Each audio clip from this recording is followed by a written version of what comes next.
여러분 씨를 뿌리면서 농사를 져본 경험이 있습니까? 저는 전혀 없습니다. 근데 요즘은 에그리테크라고 하는 말이 있는데 아마 들어보신 분들 계실 겁니다. 그 농업을 의미하는 agriculture 이 단어와 기술을 의미하는 technology 이 두 단어가 합쳐져 가지고 agritech라고 하는 단어가 있습니다. 즉 정밀 농업을 위해서 테크놀로지가 많이 이제 적용이 되는 것이죠. 그 농사의 효율을 극대화시킬 수 있는 아주 테크놀로지들이 많이 등장을 했습니다.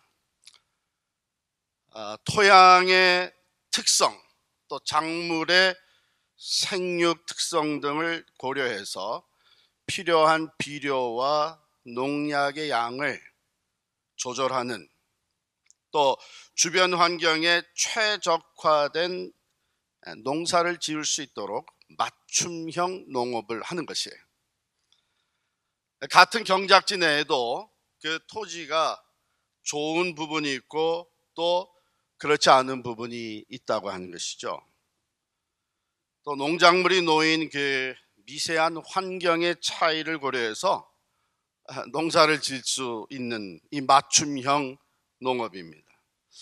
이것은 1980년도에 정밀농업이라고 하는 단어가 등장하기 시작을 했는데, 처음에는 그 토양의 성질을 다 기록해 놓은 토양 지도, 토양도라고 부른다고 합니다. 그것과 항공 사진을 바탕으로 해서 비료의 양을 조절해서 살포하는 그런 장비가 나오기 시작을 했었고요. 그 이후에 GPS가 동원이 돼가지고 정밀 농업이 급속도로 발전했다고 합니다.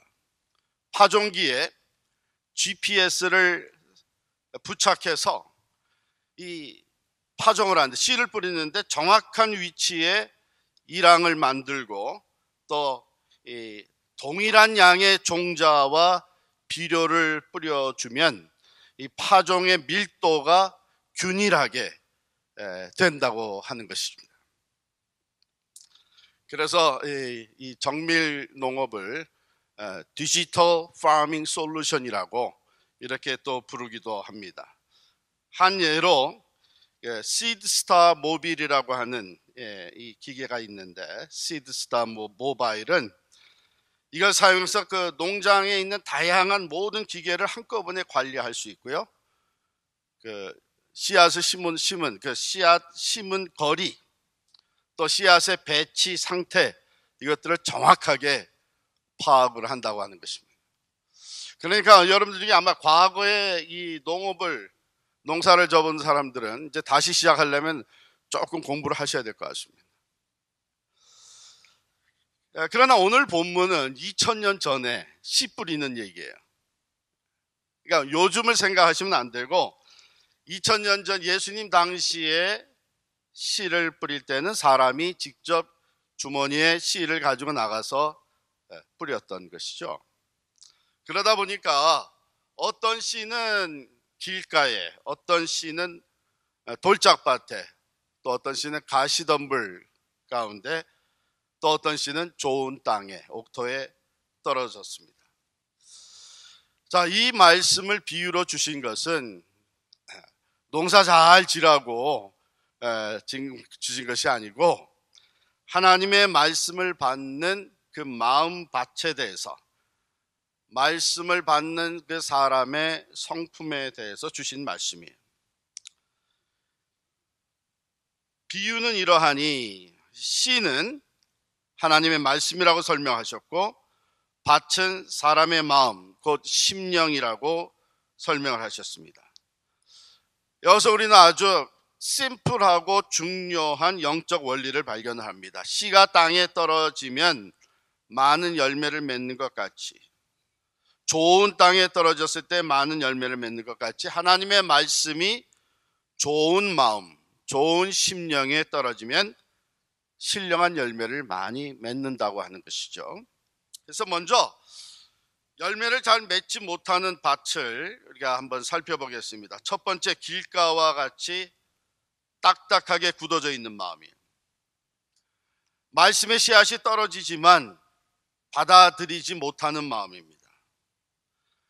그 당시에 여기서 길가라고 하는 것은 그 밭 이랑 사이에 사람들이 걸어 다니고 나귀가 걸어 다니고 하는, 그래서 그 길이, 딱딱한 길이 생긴 그 땅을 얘기합니다.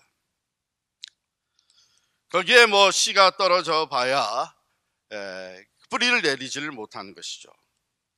마찬가지로 우리의 마음이 굳어져 있는 상태, 이게 닫혀져 있는 상태, 거기에 하나님의 말씀이 떨어져도 뿌리를 내리지 못하는 것은 물론 오히려 그것이 사탄의 먹이가 된다. 새가 와서 쪼아 먹듯이 사탄의 먹이가 된다. 이렇게 설명을 하셨습니다.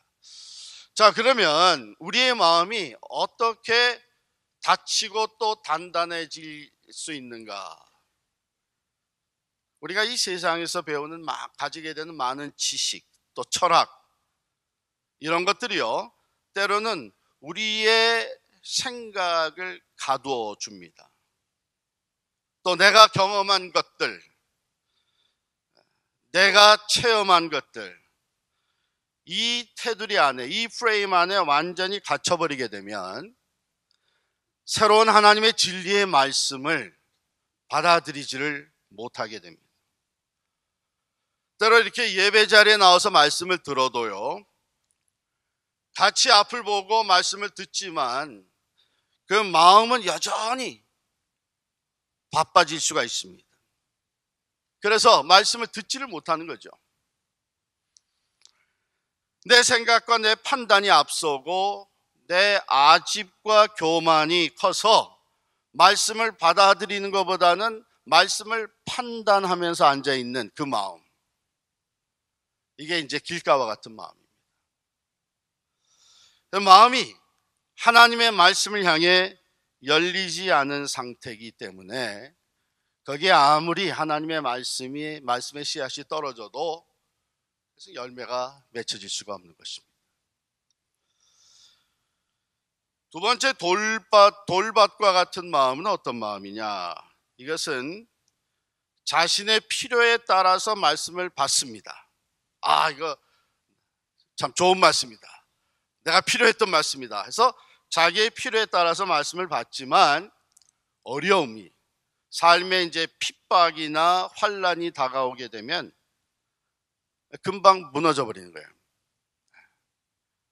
이 돌짝밭이라고 하는 것은 어떤 땅인가 하면 그 팔레스타인 지역에 굉장히 흔한 땅들인데요, 흙으로 덮여져 있지만 사실 얄팍한 흙이고 그 밑에는 석회질의 암석, 이런 것들이 깔려 있는 거예요, 돌이. 그러니까 흙이 조금 덮여져 있기 때문에 씨앗이 떨어지게 되면 빨리 싹은 납니다. 또 전문가들이 이런 얘기를 해요. 그 밑에 있는 암석이나 바위가 열을 어느 정도 품고 있기 때문에 돌짝받지 않는 다른 땅보다 오히려 더 빨리 싹이 난다는 거예요. 그러나 문제는 그 밑에 돌들, 석회질의 암석이 있기 때문에 뿌리를 깊이 내리지를 못하는 겁니다. 뿌리를 깊이 내리지 못하면 이제 해가 쪄이기 시작을 하고 수분이 부족해지게 되면 그 뿌리가 깊은 데서 수분을 빨아 올려야 되는데 그걸 못하는 거예요. 그러니까 일찍 타 죽는 것입니다. 이것은 하나님의 말씀을 받을 때에 우리가 이게 참 내게 유익이 되니까 기쁜 마음으로 받아요. 너무 좋아요. 아멘 하면서 말씀을 받습니다. 그러고서는 삶의 현장으로 돌아가게 되면 이게 생각과는 다르단 말이죠. 어려움이 있단 말이죠. 그 말씀대로 살려니까 손해와 희생이 따르게 되고 또 시련이 부딪혀 온단 말이죠. 그렇게 되면은 이제 그 말씀을 따라 살지 못하고 곧바로 시들어버리는 신앙,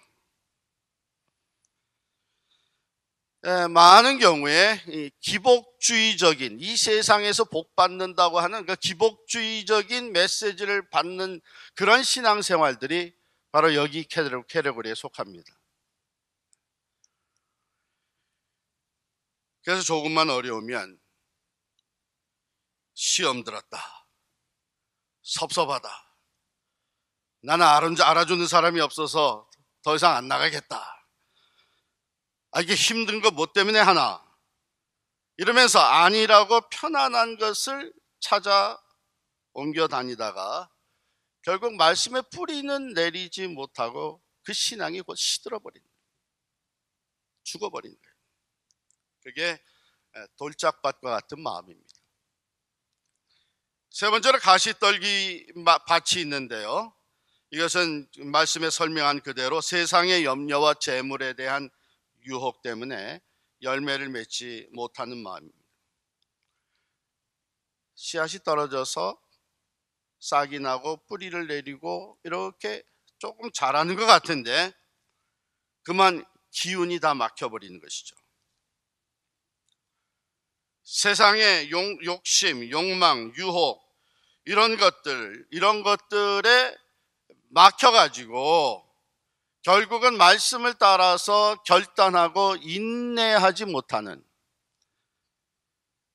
세상의 염려와 유혹들을 이겨내지 못하고 열매를 맺지 못하는 모습을 얘기합니다.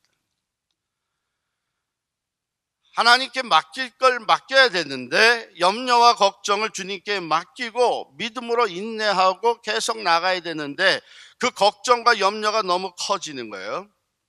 그래가지고 영적 기운이 막혀버립니다. 그 열매를 맺지 못합니다. 근데 네 번째, 좋은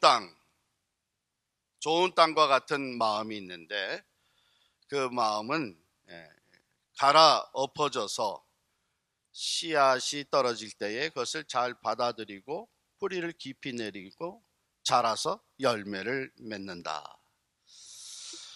한마디로 얘기하면 이 좋은 땅이란 그 앞에서 언급한 세 가지의 열매 맺지 못하는 땅들이, 그 밭들이 가지고 있는 흠을 모두 제거한 상태라고 보면 되겠죠.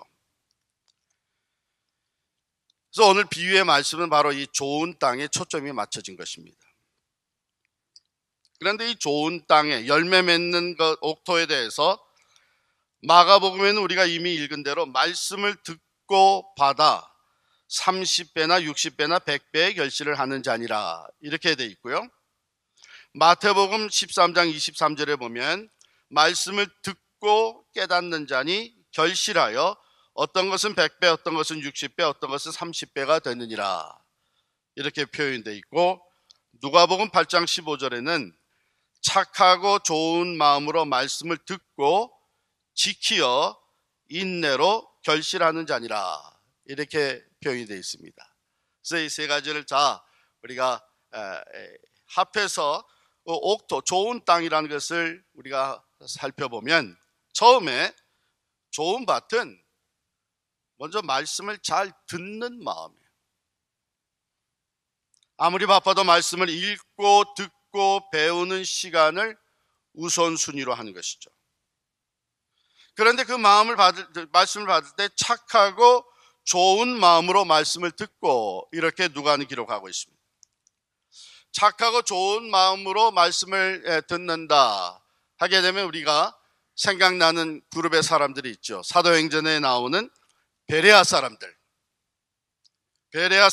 대한 묘사가 이렇게 되어 있습니다. 그들은 사도행전 17장 11절인데요. 너그럽고 간절한 마음으로 말씀을 받고 이것이 그러한가 하여 날마다 성경을 상고하더라. 그렇게 기록이 되어 있어요. 그럼 여기서 얘기하는 착하고 좋은 마음이라는 것, 이것을 베레아 사람들의 그 모습과 비교를 해볼 때에 그래서 열린 마음을 얘기하는 것이죠. 너그러운 거, 열린 마음. 또 순수한 마음을 얘기합니다. 착한 마음. 그래서 우리가 하나님의 말씀을 받을 때에 닫힌 마음이 아니라 열린 마음으로, 순수한 마음으로 그 말씀을 대하고, 그 다음에 보면 간절한 마음으로 말씀을 받았다, 또 이렇게 기록되어 있습니다. 여기엔 열정이 담겨져 있는 것이죠. 그 은혜를 사모하는 마음, 오늘은 또 어떤 은혜를 주실까? 오늘은 어떤 깨달음을 주실까? 오늘 말씀을 통해서 하나님은 어떻게 하나님의 생각을 나에게 전달해 주실까? 이런 열심을 내는 것이죠. 열정적인 간절한 마음입니다. 우리가 하나님의 일을 위해서 열심을 낸다는 것은 매우 귀한 일입니다. 특별히 간절한 마음으로 하나님의 말씀을 듣는다고 하는 것은 하나님의 은혜를 받을 준비가 되어 있는 것입니다. 하나님의 말씀이 선포되어지고 하나님의 말씀이 읽혀지는데 그냥 대강 적당히 듣는 사람은요, 아무리 세월이 많이 지나도 열매를 보지를 못합니다. 벌써 말씀을 받을 때에 그 자세, 마음 자세가 중요한 것이죠. 내가 하나님의 말씀을 즉 열린 마음, 순수한 마음, 간절히 은혜를 사모하는 마음으로 받을 때에 열매 맺는 삶으로 이어지게 됩니다. 두 번째, 말씀을 듣고 받아들인다, 깨닫는다, 또는 지킨다, 이 말들은 무슨 의미인가 하면 뿌리를 내린다는 것이죠. 즉 말씀이 마음으로 들어오는 것입니다. 마음으로. 주석가 윌리엄 바클리는 이렇게 얘기를 합니다. 우리가 하나님의 말씀을 들을 때 마음으로 받아야 한다. 때로 진리가 우리의 마음을 찌를 수가 있다. 그러나 건강을 회복하고 유지하려면 종종 쓴 약, 불쾌한 치료 방법이라도 받아들여야 한다. 진리에 대해 듣기 싫다고 마음을 닫는 것은 재난과 비극으로 가는 지름길이다, 이렇게 얘기했습니다. 사실 때로는 하나님의 말씀을, 진리를 받아들일 때에 찔림이 오죠. 그래도 그 하나님의 말씀을 내 마음으로 받아서 뿌리를 내려야 되는 것입니다. 세 번째, 결실한다. 말씀을 따라 생각하고 그 말씀을 우리의 삶으로, 행동으로 옮겨 놓는 것을 얘기합니다. 말씀대로 실천하는 것이죠. 말씀의 의식화로만 끝나는 것이 아니고 말씀의 생활화가 이어지는 것입니다. 그때 비로소 변화가 일어나는 거예요. 신앙의 열매, 인격의 열매, 복음의 열매가 맺어지기 시작하는 것이죠. 그런데 말씀을 실천하는 것은 많은 경우 인내를 필요로 합니다. 마치 농부가 씨를 뿌리고 나서 그것이 자라서 열매를 맺기까지 인내하는 것처럼 믿음의 인내가 필요한 것이죠. 그러므로 열매를 맺는 옥토는 마음의 문을 활짝 열고 하나님의 마음을, 하나님의 말씀을 내 마음으로 받아들이고 어떤 어려움이나 환난이나 핍박이 올지라도 그것을 믿음의 인내로 견뎌내는 것입니다.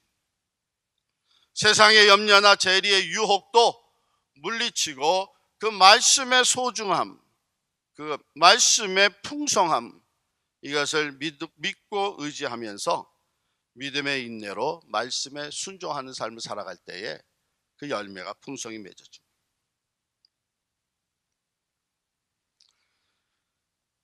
자, 그러면 이제 말씀에 비추어서 우리 자신의 삶을 한번 살펴보죠. 여러분들은 지금 열매를 맺는 신앙생활을 하고 있습니다. 하나님의 말씀을 듣고 받고 그 말씀에 실천하면서 여러분들의 인격의 변화, 성화의 열매, 복음의 열매를 맺으며 살아가고 있느냐 하는 그런 질문. 때로 많은 사람들이요, 내가 신앙생활을 제대로 못하고 있는 것, 내 삶에 열매를 맺지 못하고 있는 이유를 다른 데서 찾으려고 합니다. 그래서 종종 시작되는 것이 블레임 게임이죠. 블레임 게임.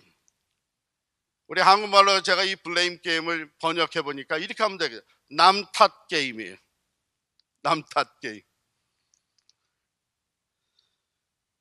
내가 문제가 있는 것이 아니라 다른 사람이 문제가 있고, 환경에 문제가 있고, 교회에 문제가 있고, 지도자들에게 문제가 있어서 내가 열매를 맺지 못하는 것이다. 이 사람들은 어디까지 블레임을 하게 되나 하면, 내가 말씀을 받아들이지 못하고 있다면 말씀을 받아들이도록 만들어야지, 이렇게까지 남 탓을 하는 거예요. 근데 웨인 다이어라고 하는 미국의 작가는 이런 얘기를 했습니다.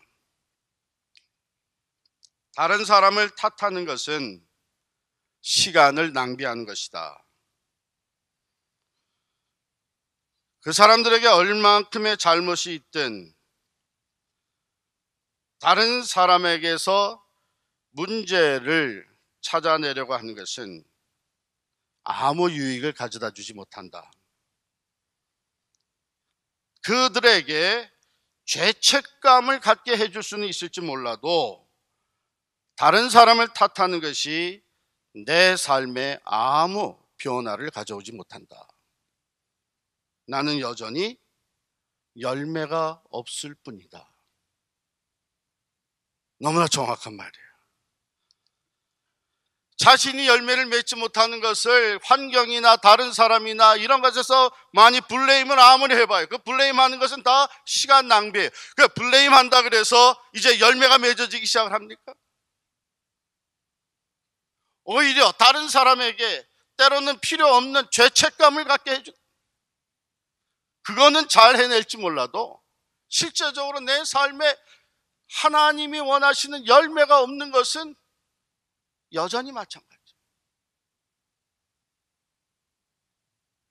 그럼 가만히 생각해 보면요, 이 블레임 게임이라는 것, 남 탓 게임이라고 하는 것은 인간이 첫 죄를 범하면서부터 시작이 됐습니다. 아담과 하와가 선악과를 따먹은 후에 하나님이 아담을 찾아오십니다. 아담아, 아담아, 내가 어디 있느냐? 제가 무서워서 숨었습니다. 하나님이 지금 내가 그 선악과를 따먹었느냐? 그렇습니다. 그러면서 뭐라고 대답해요? 당신이 만들어서 나와 함께 있게 한 이 여자 때문에 먹었습니다. 내가 잘못했습니다. 어쨌든 내가 그것을 먹고 범죄했습니다. 이랬어야만 마땅한데 블레임하기 시작을 합니다. 하와를 블레임합니다. 한 걸음 더 나가서 하나님을 블레임합니다. 당신이 만들어서 나와 함께 만든 이 여자 때문에 자기는 아무 책임이 없다는 거예요. 그래서 문제가 해결됐습니까? 쫓겨났어요. 에덴 동산에서 쫓겨났어요. 죽음에 이르게 됐어요. 오늘날 우리가 이건 너무나도 당연하다는 것을 알면서도 문제가 생기면, 즉 말씀에 비춰보니까 내가 열매를 맺지 못하는, 정말 하나님이 기뻐하시는 신앙생활을 하지 못하고 있는 게 분명한데, 그것을, 그 이유를 다른 사람에게서, 환경에서 블레임하면서 찾아낼 아무 도움이 안 됩니다. 그래서 톨스토이는 이런 얘기를 했습니다. Everyone thinks of changing the world, but no one thinks of changing himself. 모두가 세상을 변화시킬 것을 생각을 한다. 그러나 아무도 자기가 변화될 것을 생각하지 않는다. 주님은 우리에게 뭐라고 말씀하십니까? 예레미야서 4장 3절에 보면 너의 묵은 땅을 갈고 가시덤불에 파종하지 마라. 호세아 10장 12절에 보면 너희 묵은 땅을 기경하라 말씀. 너희의 묵은 땅을 먼저 기경하지 않으면 열매를 맺을 수 없다는 것이죠. 좋은 땅이 되기 위해서, 옥토가 되기 위해서 먼저 내 마음을 기경을 해야 됩니다. 잡초를 없애고 씨앗이 뿌리를 내릴 수 있도록 부드럽게 만들고, 내 마음속에 차 들어오는 세상에 대한 염려와 재물에 대한 유혹, 이런 잡초를 다 제거하고 옥토와 같은 마음을 만들으라고 하는 것이죠. 우리의 마음이라는 것은요, 항상 갈고 일구어야지 그대로 방치해 놓게 되면 잡초가 무성해집니다. 본래 인간의 마음은 죄성을 가지고 있기 때문에 그대로 방치해 두게 되면 결과는 불을 본 듯 빤합니다. 여러분, 농가 밭을 그대로 방치하게 되면, 방치해 놓게 되면 자라는 것이 무엇입니까? 잡초가 무성하게 자라게 돼 있어요. 스펄전 목사님도 사람의 마음은 5분만 방치하면 마귀를 만드는 공장이 되고 만다, 이렇게까지 표현을 했습니다. 그렇기 때문에 우리는 우리의 마음을 기경해야 됩니다. 탈무드에 이런 얘기가 나옵니다. 두 사람이 함께 굴뚝 청소를 했어요. 굴뚝 청소를 다 같이 하고 났는데 한 사람의 얼굴에는 숯 검정이 묻어 있어요. 근데 또 다른 사람에게는 숯 검정이 묻어 있지 않았어요. 깨끗했어요. 자, 여러분, 둘 중에 누가 가서 세수를 할 것 같습니까? 묻어 있는 사람이? 묻어 있지 않은 사람이? 누가 가서 세수할 것 같아요? 묻어 있지 않은 사람이 가서 세수를 합니다. 왜요? 자기 눈에 보이는 상대방의 얼굴에 숯 검정이 묻어 있는 것을 보니까, 내 얼굴에도 묻어 있겠구나 하고 가서 세수를 한다는 거예요. 그러나 정작 숯 검정이 묻어 있는 사람은 상대방의 얼굴을 보니까 깨끗해요. 그러니까 내 얼굴도 깨끗하겠구나 생각을 하고 가서 세수를 안 한다는 것이죠. 여러분, 다른 사람을 바라보아서는 자기 얼굴을 제대로 볼 수가 없습니다.